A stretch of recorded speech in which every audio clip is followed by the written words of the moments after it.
गावो विश्वस्य मातः गावो विश्वस्य मातः గోవే ప్రపంచానికి తల్లి గోవే మన తల్లిరా.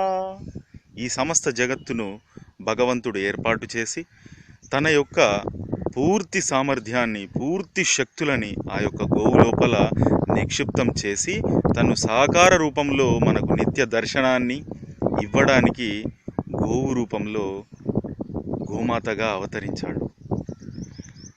అందుకే గోవు లోపలి ప్రతి కణకణము అమృతమయము, ప్రతి అణువణువు దేవతమయము. ఆ యొక్క గోవు మనము ఏదైనా పనికి బయలుదేరినప్పుడు ఆ యొక్క గోవు దర్శనం మనకు కలిగిన వెంటనే ఆ శీఘ్రంగా ఆ యొక్క పని జరుగుతుంది.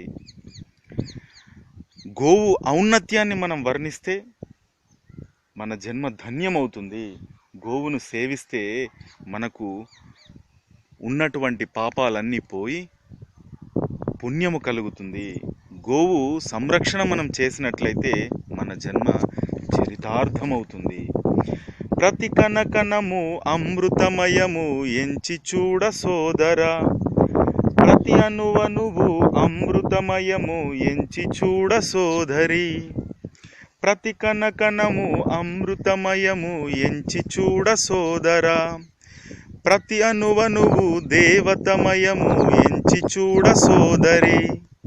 గోవు దర్శనం కలిగిన శుభము ఔన్నత్యము వర్ణించిన ధన్యము, సేవలు చేసిన కలుగును పుణ్యము గో సంరక్షణ జన్మ చరితము. ప్రతి కణకణము అమృతమయము ఎంచి చూడ సోదరా, ప్రతి అణువణువు దేవతమయము ఎంచి చూడ సోదరి. గోవు దర్శనం కలిగిన శుభము ఔన్నత్యము వర్ణించిన ధన్యము, సేవలు చేసిన కలుగును పుణ్యము గో సంరక్షణ జన్మ చరితము. గావో విశ్వస్య మాతః గావో విశ్వస్య మాతః గోవే ప్రపంచానికి తల్లి గోవే మన తల్లిరా. భారత్ మాతా కీ జై, గోమాతా కీ జై. గోవులను రక్షిద్దాము, భారతీయతను నిలబెడదాము, మన సంస్కృతిని ప్రపంచానికి చాటి చెప్పుదాం.